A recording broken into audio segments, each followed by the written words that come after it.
This lecture introduces the functions of the input-output board, which you will construct and test throughout this unit. The I/O board has been designed to interface with a microcontroller board as an aid to learning programming. It has a set of input circuits and output circuits which can be monitored or controlled via the microcontroller. This allows rapid development and testing of code and provides an introduction to embedded systems. Within this unit, the I/O board also helps you develop key electronic skills, such as understanding schematics, soldering, and electronic construction, electrical testing, and fault finding. The I/O board is made up of a series of isolated circuits, which are each connected to an input or output pin on the microcontroller by the 40-way header at the top. The push-button circuit. The first circuit we will look at is for the push-button switches, which act as digital inputs. There are two switches mounted at the bottom of the board, PB1 and PB2. This is the schematic of the push-button circuit. You can see that each switch is connected to a pin via a voltage divider circuit. The switch takes the place of the bottom resistor, and its resistance can either be 0 when it is closed or infinite when it is open. The switches have two states, open or closed. The I/O pins have two logic levels, one which is represented by 5 volts or 0 which is represented by 0 volts. Let's see what the logic levels will be for the different switch states. We are interested in the voltage across the bottom resistor of the network, in this case the switch, which can either be infinite or 0. This is the equation for the voltage divider circuit. R1 has a value of 47K and the voltage supply is 5 volts. If the switch is open, its resistance will be infinite. Substituting these values into the equation, we can see that the voltage on the pin will be 5 volts. Now let's consider when the switch is closed. In this case, the resistance of the switch is 0. Substituting in the values again, we can see that the voltage on the pin is 0 volts. These results are very important. An open switch will give an output of 5 volts, and a closed switch will lead to an output of 0 volts. Switch states and logic states are not the same. A closed switch does not mean on, and an open switch does not mean off. It is always really important to check what the outputs will be in any circuit, as they may not be what you expect. Toggle switches. There are 8 toggle switches in a bank at the bottom of the I/O board, which act as digital inputs. If we look at the schematic for them, we can see that it is identical to the push-button circuit. The switches are part of a voltage divider. If the switch is open, the corresponding pin has a voltage of 5 volts, which is a logic 1. If the switch is closed, the pin voltage is 0 volts, corresponding to a logic 0. Rather than individual switches and resistors, a switch bank and 2 resistor networks are used. In this case, RN4A is a single inline network or SIL network. RN3 is a dual inline or DIL network. The potentiometer.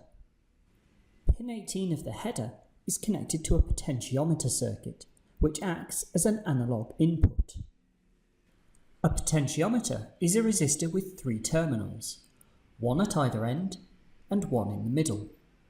The total resistance between the connections 1 and 3 is 10K. However, the resistance we are interested in is measured from the middle connection. The potentiometer can also be modelled as a voltage divider circuit, where R1A is the resistance between pins 1 and 2 of the potentiometer, and R1B is the resistance between pins 2 and 3. The total resistance, R1A plus R1B, is equal to 10K.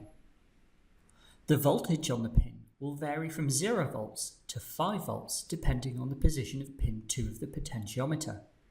The potentiometer has a rotational range of 280 degrees. The relationship between the rotation angle and resistance is linear. When the potentiometer is at 0 degrees, the output voltage will be 0. When it is rotated to 280 degrees, the output will be 5 volts.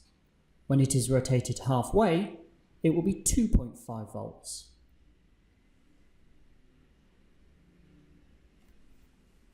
The light-dependent resistor. The light-dependent resistor, or LDR, is a photoconductive cell whose resistance decreases linearly with increasing light intensity. Its performance closely matches the response of the human eye and acts as an analog input. As with most of the input circuits, it is part of a voltage divider.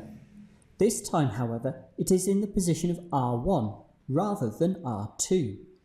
This means that the voltage on the pin RA2, which is pin 22 on the header, is the voltage across the resistor R9, not across the LDR.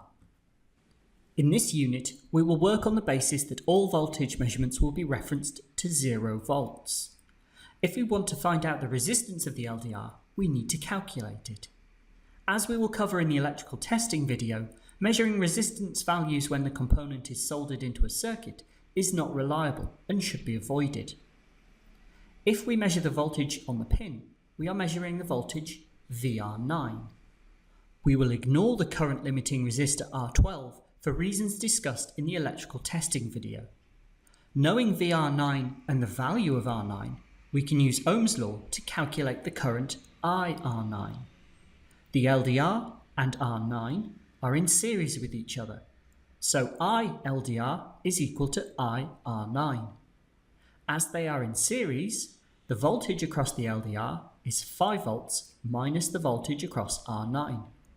We can then reapply Ohm's law to calculate the resistance of the LDR. The temperature sensor. The temperature sensor is the final analog input on the I/O board. The sensor itself is in a 3-pin package which is connected to the board either by a flying lead or it is soldered in directly.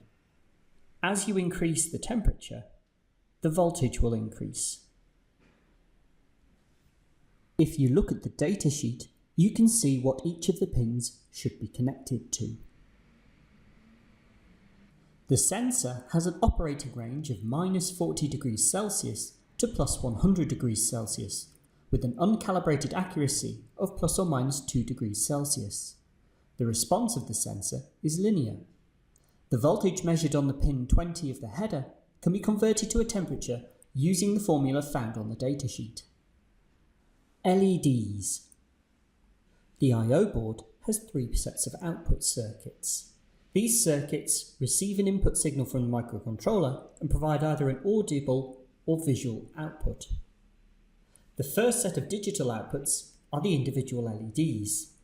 There are 8 LEDs in a row at the bottom of the I/O board, which can be used to display a binary number. Each LED is connected to a header pin and a current limiting resistor. The 8 resistors are in a resistor network RN5. 5 volts is supplied to the LED through the header pins. The resistors are connected to 0 volts via an NPN transistor, which acts as an electronic switch. As discussed in the discrete components lecture, if 5 volts is applied to the base of the transistor, pin 13, it acts as a closed switch, and if 0 volts is applied, it is open. For the LEDs to be lit, 5 volts needs to be applied to the corresponding header pin and to the transistor pin on pin 13.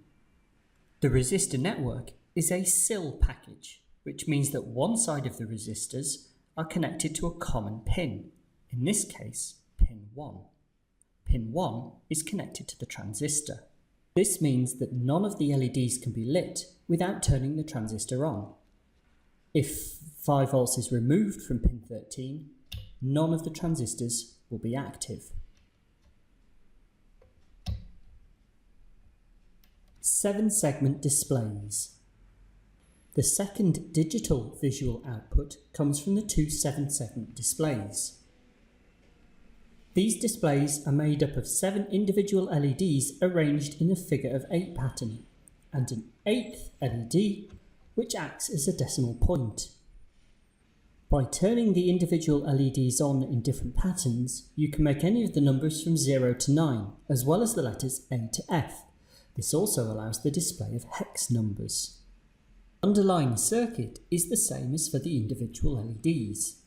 5 volts is connected to an LED, which is connected to a resistor through to 0 volts. There are a couple of minor differences, however. For these circuits, the transistor acting as a switch is connected between the 5 volts and the LED. You can also see that it is a PNP transistor. This means that if 0 volts is applied to the base, the transistor will act as a closed switch, and if 5 volts is applied, it will act as an open, the opposite to the NPN transistor. You will also notice that the two resistor networks are connected in parallel to the same header pins as the individual LEDs. This has a number of consequences.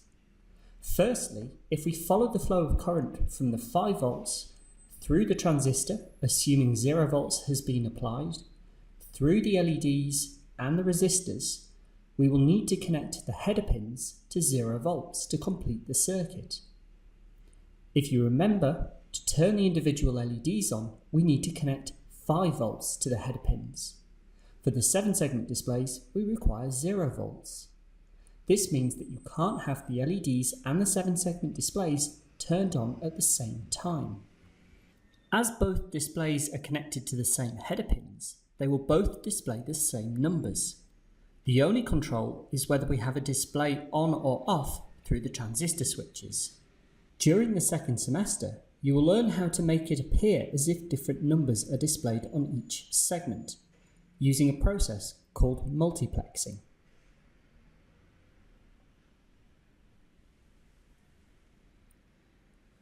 Piezo Sounder.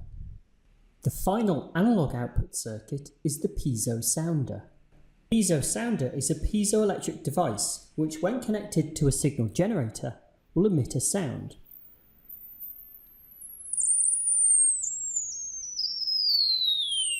You can vary the frequency of the sound by changing the frequency of the input signal.